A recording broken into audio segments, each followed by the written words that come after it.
আসসালামু আলাইকুম। প্রিয় দর্শক, অন্য মঞ্চের আলাপচারিতায় আপনাদের সকলকে আমন্ত্রণ জানাচ্ছি। ভারতের প্রধানমন্ত্রী নরেন্দ্র মোদী বাংলাদেশের প্রধানমন্ত্রী তারেক রহমানকে ব্রিক্স সম্মেলনে যোগদান করার জন্য আমন্ত্রণ করেছেন। এই সম্মেলনটা হবে সেপ্টেম্বর মাসের মাঝামাঝি। এই আবেদনের খবরটি প্রচারিত হওয়ার পর বাংলাদেশের স্বাধীনতা বিরোধী মৌলবাদী, বিশেষ করে 2024-এর জঙ্গি উত্থানে যারা বিজয়ী হয়েছে, তারা এটাকে তারেক রহমান সরকারের বিজয় হিসাবে দেখছেন। এবং পাবলিক ডিপ্লোমেসিতে আমি এটা সত্যি সত্যি নরেন্দ্র মোদীর উপর তারেক রহমানের বিজয় হিসাবে আমিও দেখছি। কিভাবে দেখছি সেটা বলার জন্যই এই ভিডিওটা। এখানে অবশ্য অনেকে আমাকে এসে বলবেন, ভারতীয় কিছু দর্শক আমার আছেন, তারা এসে গালি দিবেন যে আপনি আপনার দেশের কথা ভাবেন, ভারতের কথা আপনার ভাবতে হবে না। আসলে উনি যে পাবলিক ডিপ্লোমেসিতে নরেন্দ্র মোদী তারেক রহমানের কাছে ফেল করেছেন, এটা আমি আসলে বাংলাদেশের ভেতরের অবস্থাটা বলছি। ভারতীয়দের মধ্যে কি অবস্থা হচ্ছে সেটা না। আসলে মূল বক্তব্যটা হলো যে বাংলাদেশের মানুষের কাছে তারেক রহমান আপাতত পাবলিক ডিপ্লোমেসিতে নরেন্দ্র মোদীর উপরে উঠে গেছেন, এবং এইটা দীর্ঘমেয়াদে ভারত বাংলাদেশ সম্পর্কের জন্য খুব একটা ভালো কি মন্দ সেটা হয়তো আমার এই বক্তব্য শুনলে আপনারা বুঝতে পারবেন।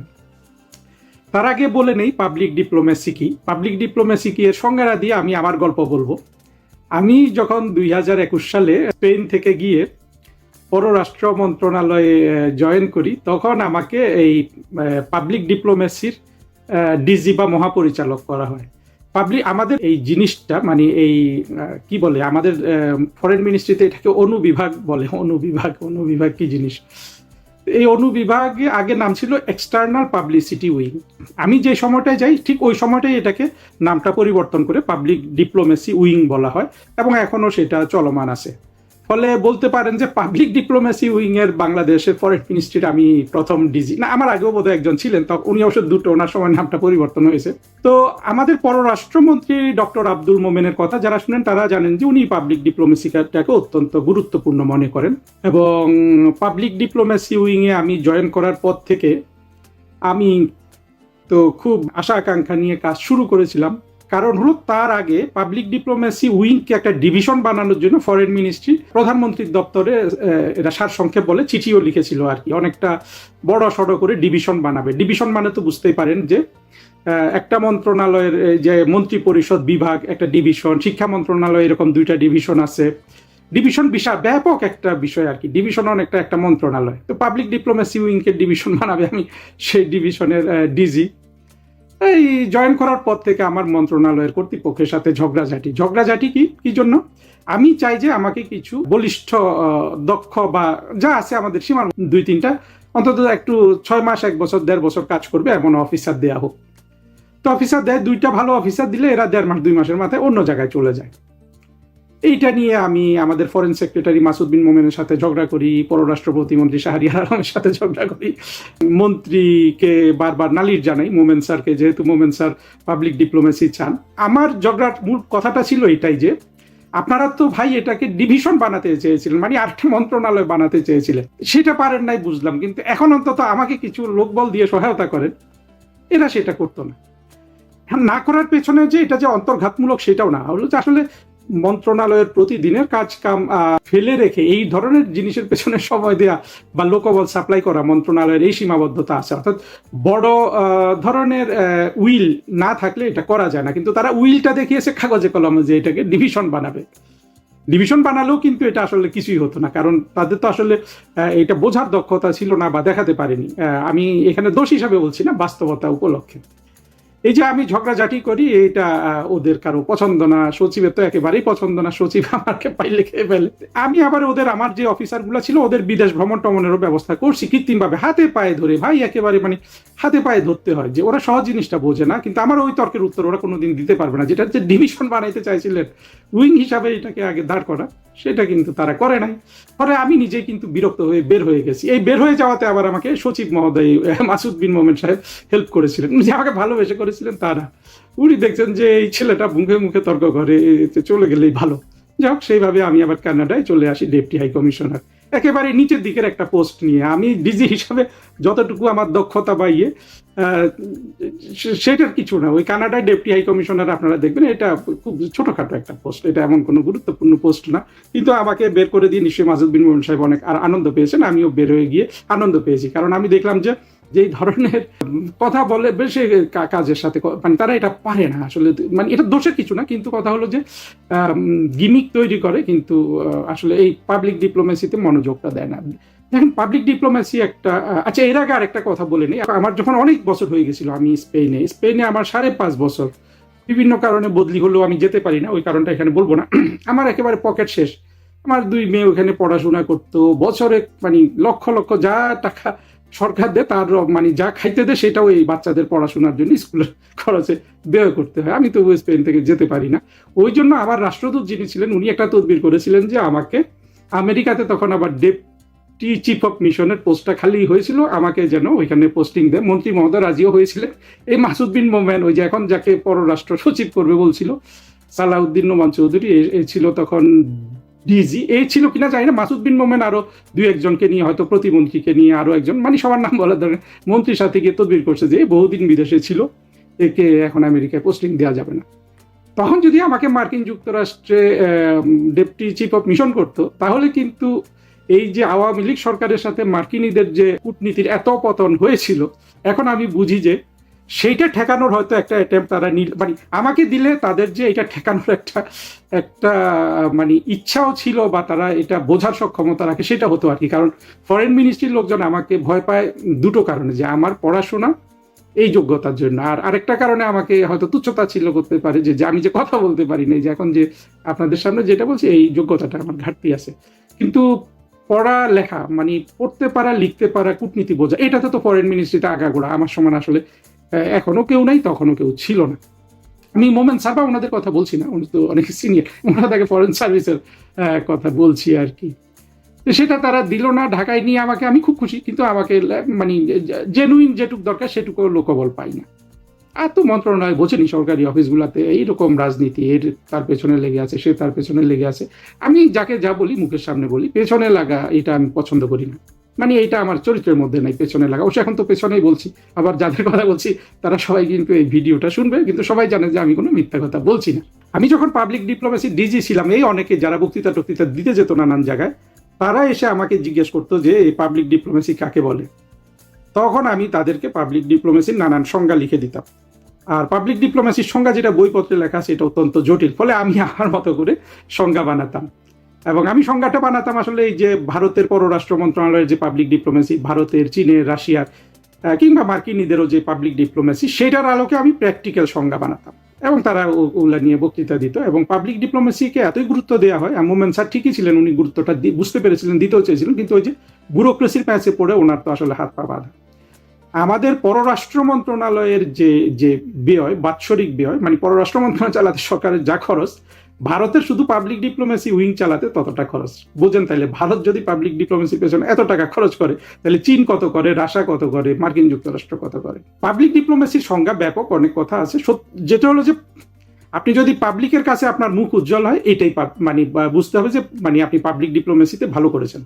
যেমন এখন তারেক রহমান যেইভাবে এটা দেখাচ্ছে, তারেক রহমান বা 24-এর জঙ্গি উত্থানের লোকজন এই নরেন্দ্র মোদী সাহেবের তারেক রহমানকে ব্রিক্স সম্মেলনে আমন্ত্রণ জানালেন।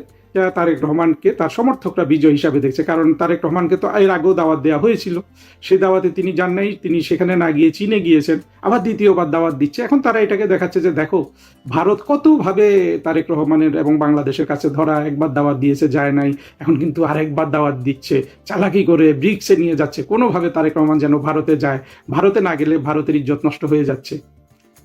এইটা যখন ব্যাপক একটা দেশের ব্যাপক জনগণ এইভাবে চিন্তা করে, তখন সেখানে তো তারেক রহমান পাবলিক ডিপ্লোমেসিতে জয়ী হলেন, এবং তার যে প্রতিপক্ষ সেটা যদি প্রধানমন্ত্রী নরেন্দ্র মোদী হয়, নরেন্দ্র মোদী তো পরাজিত হলেন। আমি আবারও বলছি, ভারত এগুলো নিয়ে আসলে ভারতীয় জনগণের খুব একটা মাথা ব্যথা নেই। এগুলো যত মাথা ব্যথা বাংলাদেশের অভ্যন্তরে, দুই পক্ষেরই। আমরা যারা মুক্তিযুদ্ধের পক্ষের মানুষ আছি, মুক্তিযুদ্ধের বিপক্ষের মানুষ আছি, সবার কাছেই আপাতত মুক্তিযুদ্ধের বিপক্ষের মানুষের এই যে চিন্তা, তারেক রহমান প্রথমবার দাওয়াত দিয়েছে, পাত্তাই দিল না, চীনে চলে গেছে, দ্বিতীয়বার দাওয়াত দিচ্ছে, তারপরেও দ্বিতীয়বার দাওয়াত দিয়েছে। এটা একটা বড় বিজয় যে ভারত যে কাঙ্গাল তারেক রহমানের ভিজিটের জন্য। এটা ভাবা তো আসলে সাধারণ মানুষকে, এটা ভাবলে কি আপনি দোষ দিতে পারবেন? আমি কিন্তু দোষ দেওয়ার কারণ দেখি না। ফলে পাবলিক ডিপ্লোমেসিতে তারেক রহমান বিজয় হয়েছে, আপাতত এই পর্যন্ত বিজয়। এতে কিন্তু এই ধারণা মানুষের যারা করছে বাংলাদেশের, তাদের ধারণাকে আপনার সঠিক বলতে হবে। এর বাড়তি যে কথাটা বলবো, দেখুন ভারতের আসলে এই যে ব্রিক্সের হয়ে নরেন্দ্র মোদী তারেক রহমানকে দাওয়াত দিলেন, হ্যাঁ স্বাগতিক দেশ হিসাবে, স্বাগতিক দেশ মানে হলো যে দেশে ব্রিক্সের সম্মেলনটা অনুষ্ঠিত হবে সেই দেশের প্রধানমন্ত্রী হিসাবে কাকে দাওয়াত দিবেন না দিবেন এটার একটা লেভারেজ ওনার হাতে থাকে, মানে একটা ডিসিশন মেকিং থাকে। কিন্তু মোটা দাগে এটা কিন্তু আবার একটা নীতিমালাও যে এই ব্রিক্স সম্মেলনে কারা কারা যাবে কারা কারা যাবে না। কিন্তু ব্রিক্স তো মূলত চীনের ইস্যু, এটা দেখবেন যে ব্রিক্স করা হয়েছে চীনের নেতৃত্বে সোজাসুজি। এটা একটা মার্কিন যুক্তরাষ্ট্রের যে অর্থনৈতিক শক্তি বলে, মানে কৌশলগত সামরিক শক্তি বলে, যেটাই বলেন, এই শক্তিটার বিরুদ্ধে দাঁড়ানো একটা বলে হলো ব্রিক্স। ফলে ব্রিক্সে কাউকে দাওয়াত দিলে এটা মানে চীনের ইস্যু হিসাবেও দেখা যায়। এখন তারা এইভাবেও যদি বলে যে চীনের ধমক খেয়ে নরেন্দ্র মোদী ব্রিক্সে তারেক রহমানকে দাওয়াত দিয়েছেন, সেটাও তারা দেখতে পারে। কারণ বাংলাদেশের জঙ্গি মৌলবাদী স্বাধীনতা বিরোধী শ্রেণী ভারতকে কোন দৃষ্টিতে দেখে সেটা শেষের দিকে বলছি। কিন্তু তাহলে তারেক রহমানকে দাওয়াত দিলেন কেন? কারণ এটা ব্রিক্স ইস্যু, কিন্তু নরেন্দ্র মোদীরও ডিসক্রিপশন থাকতে পারে, কিন্তু মূলত এটা একটা ব্রিক্স ইস্যু। ব্রিক্সের প্রধান দেশ কিন্তু চীন। আবার দেখেন ভারতের কূটনীতি কিন্তু অত্যন্ত কঠিন, আমাদের চেয়ে অনেক কঠিন। ভারত ব্রিক্সের সদস্য, অর্থাৎ চীনের নেতৃত্বে যে মার্কিন শক্তিকে চ্যালেঞ্জ জানানোর একটা উদ্যোগ ব্রিক্সের মাধ্যমে, সেটা কিন্তু ভারত একটা সক্রিয় সদস্য। আবার দেখুন ভারত কিন্তু একইভাবে কোয়াডের সদস্য। কোয়াড কি? কোয়াড হলো ভারত, অর্থাৎ মার্কিন যুক্তরাষ্ট্র, ভারত, জাপান, অস্ট্রেলিয়া, এই চারটা দেশের একটা জোট, যেটারও মানে অনেক কঠিন কঠিন কথা আছে। সহজ কথা হলো সেটাও কিন্তু আবার চীনের একটা প্রতিপক্ষ জোট হিসাবে দেখা হয়, যেটা ভারত মহাসাগর আর প্রশান্ত মহাসাগর অঞ্চলে চীনের প্রভাব ঠেকানো হিসাবে এটা দেখতে পারেন। তো ভারত তাহলে দুই নৌকায় পা আছে তার, অর্থাৎ মার্কিন যুক্তরাষ্ট্রের সাথেও আছে, আবার সেটা কোয়াডে, চীনের সাথেও আছে সেটা ব্রিক্সে। এটা কিন্তু ভারতের জন্য এক ধরনের শক্তি। ভারত নিজেকে গণতান্ত্রিক রাষ্ট্র হিসাবে দেখে, যেটা সত্য, ভারতে তো গণতন্ত্র চালু আছে, সেই হিসাবে মার্কিন যুক্তরাষ্ট্রের সে মিত্র। কিন্তু সাম্প্রতিক বছরগুলোতে দেখা গেছে যে গণতান্ত্রিক মৈত্রী ঠিক ভালোভাবে ফাংশন করছে না মার্কিন যুক্তরাষ্ট্রের উথাল পাথাল শিফটের কারণে। আবার চীন ভারতের নিকটতম প্রতিবেশী, এবং চীন এশিয়ান শক্তি, ভারত, ব্রিক্স, এগুলা পশ্চিমা শক্তি বিরোধী একটা জোট সেখানেও আছে। এই যে ভারতের কূটনীতিটা, এটা তো একটা জটিল কূটনীতি, যে যাই বলুক, এটা মেনে চলা এবং এটাকে সাকসেসফুল করতে পারা, এটাকে আপনি সাবোটাজ হিসাবেও দেখতে পারেন, আবার জটিলতা হিসাবেও দেখতে পারেন। কিন্তু এটা সাবোটাজ না দেখলে জটিল কিন্তু যথেষ্ট, এবং এগুলোকে এই ধরনের জটিলতা মোকাবেলা করার জন্যই কিন্তু কূটনীতি, ভারত সেই কূটনীতিটা করছে। এই গেল যে মানে আমি ভারতের পক্ষ থেকে তারেক রহমানকে দাওয়াত দেওয়ার যে কারণগুলো ব্যাখ্যা করতে গিয়ে এসব কথা বলছি আর কি। কিন্তু বাংলাদেশের স্বাধীনতা বিরোধীরা এটা কিভাবে দেখবে? সেইটা তারা এইভাবে দেখবে যে বাংলাদেশের যারা জঙ্গি, স্বাধীনতা বিরোধী এবং পাকিস্তানি সেকুলার নাস্তিক আছে, তারা কিন্তু একটা জিনিস মনে প্রাণে বিশ্বাস করে যে ভারত এক হিন্দু প্রধান রাষ্ট্র।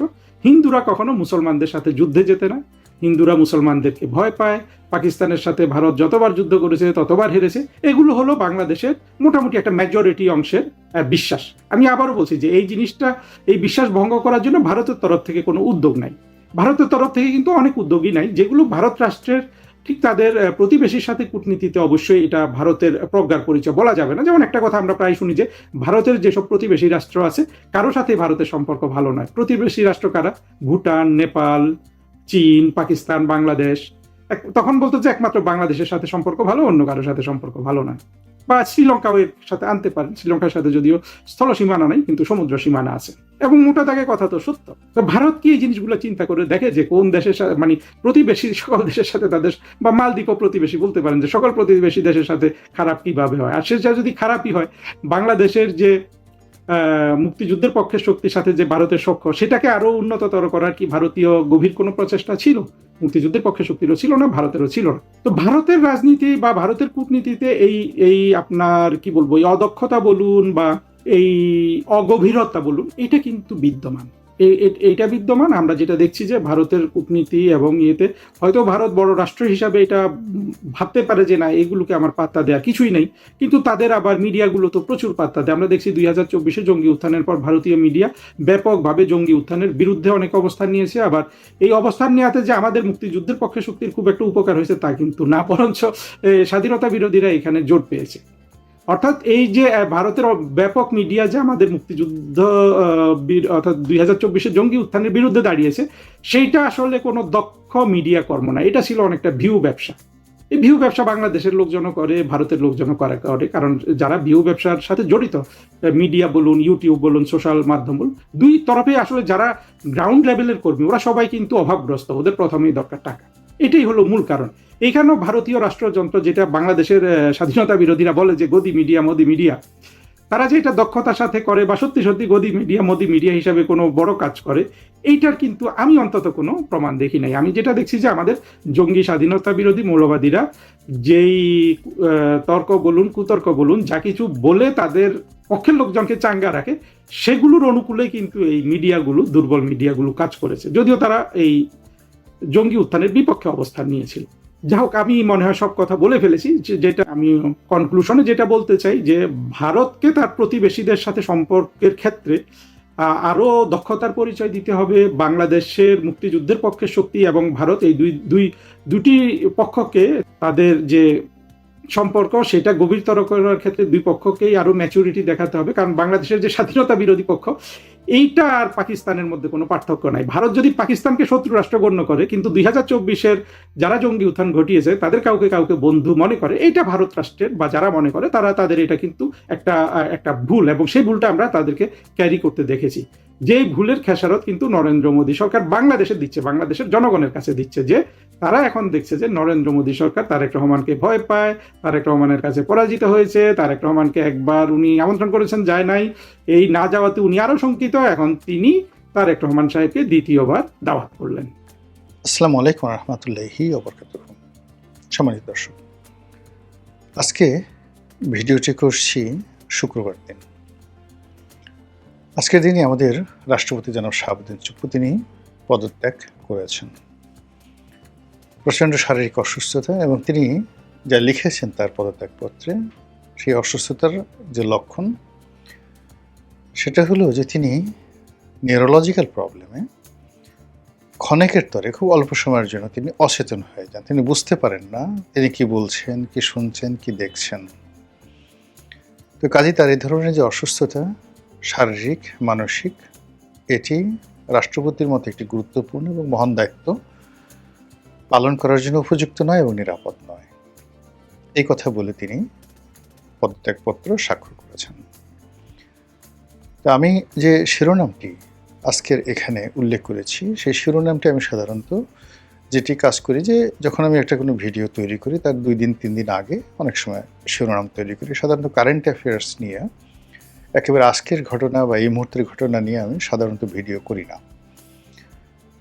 আমার ভিডিওর যে কনটেক্সটগুলো থাকে তার সাধারণত অনেকটা এডিটোরিয়াল কায়দায়, যে কোনো একটা বিষয় ইন ডিটেলস, এটার ইতিবাচক কী হতে পারে, নেতিবাচক কী হতে পারে, এটার বৈজ্ঞানিক ব্যাখ্যা কী হতে পারে, এটার ম্যাথমেটিক্যাল টার্মস কী হতে পারে, ইত্যাদি ইত্যাদি বিষয়গুলো আমি যতটুকু জানি রাজনীতি, সেটা আপনাদের কাছে বলি। অনেকের ভালো লাগে, অনেকের হয়তো ভালো লাগে না। তো সেদিক থেকে আসলে আমি গত বুধবার দিন সকালবেলা আজকের এই শিরোনামটি তৈরি করেছিলাম। তো বুধবার গেল, বৃহস্পতিবার গেল, এবং শুক্রবার আজকে এই রাষ্ট্রপতির পদত্যাগের মতো ঘটনা ঘটল। রাষ্ট্রপতির যখন পদত্যাগ হলেন, ঠিক সেই সময়টাতে ঢাকাতে রথযাত্রা হচ্ছিল। রথ হলো হিন্দুদের একটি উৎসব, সেই উৎসবের যাত্রা হচ্ছিল, এবং সেটি তোপখানা রোড প্রেস ক্লাবের সামনে দিয়ে সেটা সম্ভবত জয়কালী মন্দিরের দিকে যাচ্ছিল। তো সেই সময়টিতে জনৈক ভদ্রমহিলা, তিনি নাকি একটা কি সন্দেহজনক বিষয় দেখেছেন, এবং পরবর্তীতে দেখা গেল যে সেখানে টাইম বোমা পোতা রয়েছে, এবং সেই টাইম বোমাগুলো আবার খবর পেয়ে যথাযথ কর্তৃপক্ষ এসে সেগুলোকে উদ্ধার করেছিলেন। এই হলো শুক্রবারের ঘটনা। তো এই বিষয়গুলো যে ঘটে যাচ্ছে বা ঘটবে, এটা বুধবার দিন বা তারও অনেক আগের থেকেই অনেকে কিন্তু অনেক মানুষ বলার চেষ্টা করছে। আমি আমার ক্ষুদ্র বুদ্ধিতে সবসময় যেটা বলে আসছি, যে আমাদের রাজনীতিতে জুলাই মাসটি আসলে ভালো মাস না, আর জুলাই মাসের পর আগস্ট মাস আরও খারাপ, আর সেপ্টেম্বর মাসে এই জুলাই এবং আগস্টে যা কিছু ঘটে এটা সেপ্টেম্বর মাসে এসে পূর্ণতা পায়। তো এই কারণে হয় কি, যে যারা রাজনীতি করেন, রাজনীতির জন্য এই জুলাই মাসটি একেবারে আপনি যদি গত 100 বছরের জুলাই মাস, প্রতি বছর জুলাই মাস আপনি বিচার করেন, বিশ্লেষণ করেন, এখানে বন্যা থাকবে, ঝড় বৃষ্টি, প্রাকৃতিক দুর্যোগ, এগুলোর কথা আমি বলছি না। আমি বলছি যে এরকম রাজনৈতিক বিপর্যয় আপনি যদি গত 100 বছর বিবেচনা করেন, গত 1 বছর করেন, গত 5 বছর করেন, আপনি জুলাই এবং আগস্টে ঘিরে কিছু না কিছু দেখতে পাবেন। তো এই জিনিসগুলো কেন ঘটে? এই বিষয়গুলো আসলে বুধবার দিন আমার হঠাৎ করে মনে হলো। এই জন্য এই শিরোনামটা দিয়েছি। শিরোনামটা হলো যে আমাদের যে পৃথিবী, এই পৃথিবী যে চলছে, এটার একটা ক্ষমতার বহর আছে, এটার একটা ক্ষমতার কেন্দ্র আছে, এবং এই পৃথিবীর যা কিছু হচ্ছে তার 99% প্রাকৃতিক। আমরা যারা মানুষ, আমাদের ক্ষমতা খুবই সীমিত, জ্ঞান আরও সীমিত। পৃথিবী যেভাবে তার অক্ষের বাইরে যেতে পারে না, তার কক্ষপথের বাইরে যেতে পারে না, পৃথিবীর যে সীমাবদ্ধতা রয়েছে, পৃথিবীর সঙ্গে চাঁদের দূরত্ব, পৃথিবীর সঙ্গে সূর্যের দূরত্ব এবং অন্যান্য এই যে সৌরজগতের অন্যান্য গ্রহের যে দূরত্ব, তার সঙ্গে জোয়ার হয়, ভাটা হয়, ফসল হয়, ফলাদি হয়, মানুষের বিয়ে হয়, শাদী হয়, জন্ম হয়, মৃত্যু হয়, এবং এই বিষয়গুলো লক্ষ লক্ষ বছর ধরে মানুষ এগুলো নিয়ে গবেষণা করে আসছে। আমরা যে সকল ইতিহাসের সেই বিখ্যাত ধর্মগ্রন্থ বলেন, ইতিহাস গ্রন্থ, মহাকাব্য, যা কিছু পাই, প্রায় সব জায়গাতেই এই জ্যোতির্বিজ্ঞানগুলো সামনে চলে আসে। আপনি গিয়ে দেখবেন যে গ্রিসে মহামতি সক্রেটিস মূলত যে কথাগুলো বলেছেন, আপনি মুহাম্মদ রাসূলুল্লাহ সাল্লাল্লাহু আলাইহি ওয়াসাল্লামের কথাগুলোর মধ্যে খুব বেশি পার্থক্য পাবেন না।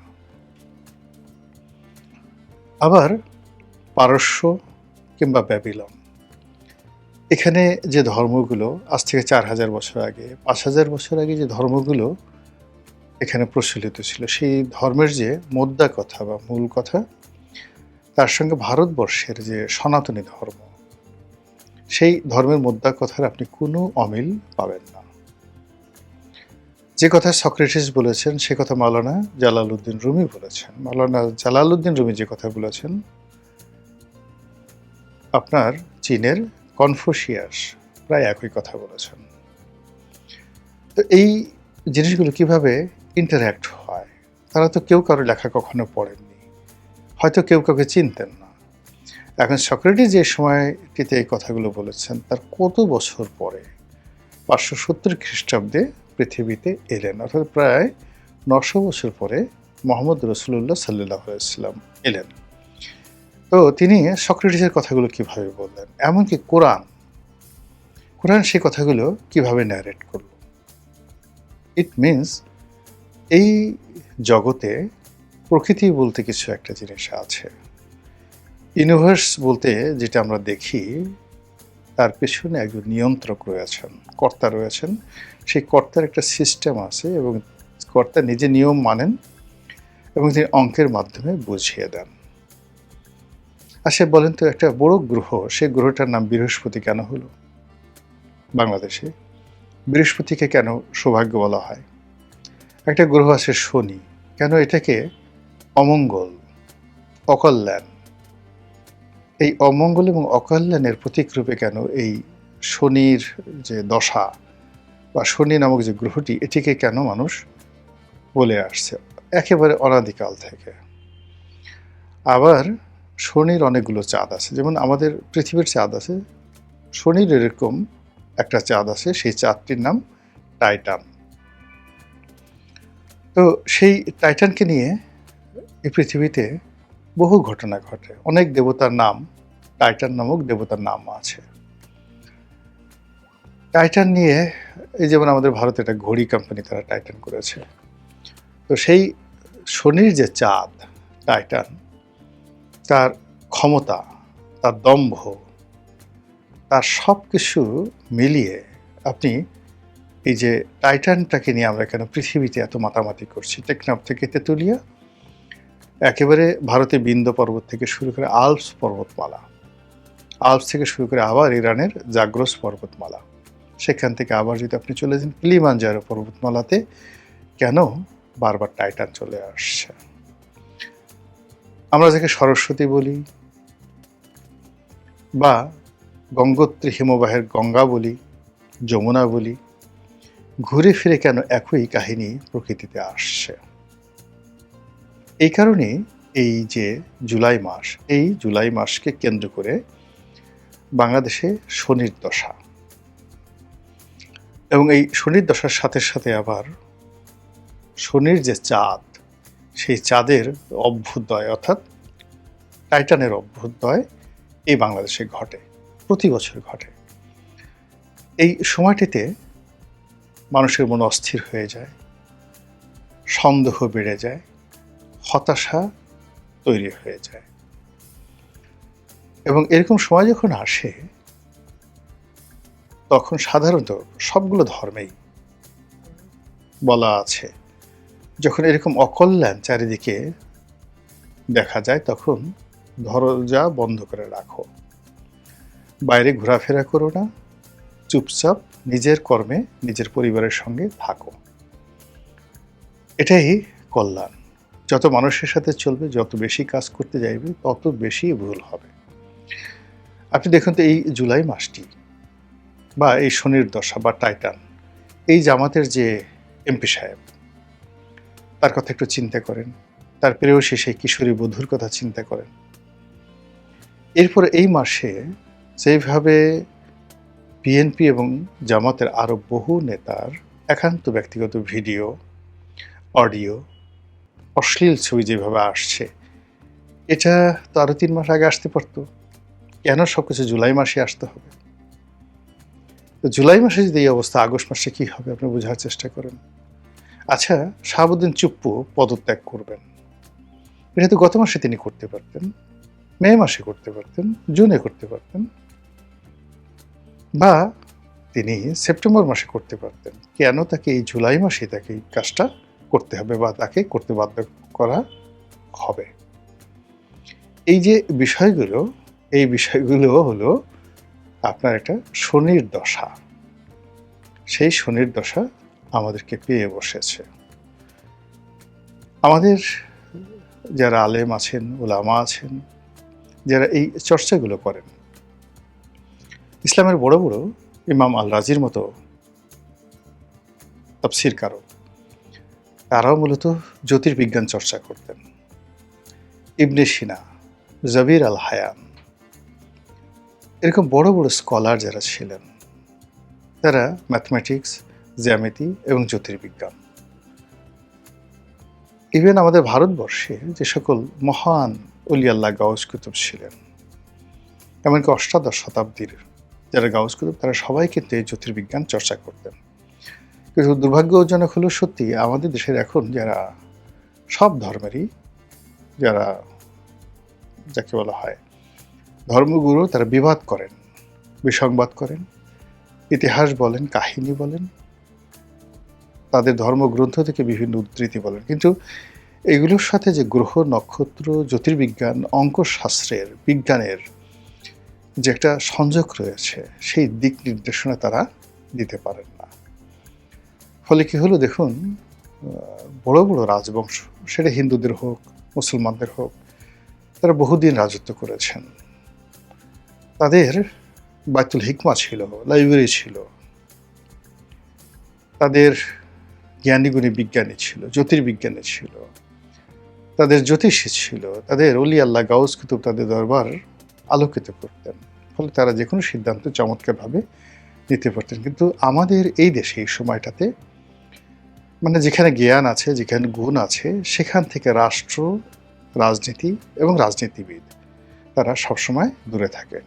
যেখানে নির্বুদ্ধিতা আছে, যেখানে অহংকার আছে, যেখানে দুর্গন্ধ রয়েছে, সেই জায়গাগুলোকে তারা বেছে নেন। ফলে একটার পর একটা বিপর্যয় তাদের ঘটতে থাকে সারা বছর, আর সেই বিপর্যয়ের ফলাফলটা এসে প্রতি বছর জুলাইতে এসে তাদেরকে হানা দেয়, তছনছ করে দেয়, একটু একটু করে ক্ষয় করে দেয়। আপনি শেখ হাসিনার শেষ 5 বছরের জুলাই মাসগুলো আপনি মূল্যায়ন করেন, দেখবেন যে প্রতি বছর জুলাই মাসে তার কি পরিমাণ, জুলাই এবং আগস্ট মাসে কি পরিমাণ তার শক্তি ক্ষয় হয়েছে।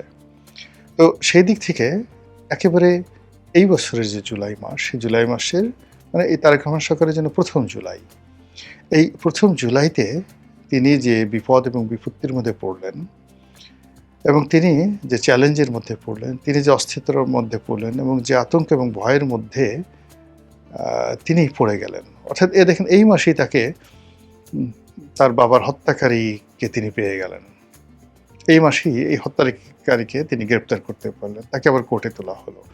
আপনি এই যে জুলাই কেন্দ্রিক যে ঘটনাগুলো ঘটছে, যে সিদ্ধান্তগুলো তিনি নিচ্ছেন, তার প্রতিপক্ষ তার বিরুদ্ধে যেভাবে এই জুলাই মাসে রাজপথে নামছে, সব মিলিয়ে আমার কেন যেন মনে হচ্ছে পুরো দেশের রাজনীতি, অর্থনীতি সব কিছুতে একটি শনির দশা ভর করেছে এবং শনির যে সবচেয়ে শক্তিশালী যে খেনা পুরো শনিকে জোয়ারে নিয়ে যায়, ভাটাতে নিয়ে যায়, সেটা হলো শনির চাঁদ, দ্য টাইটান।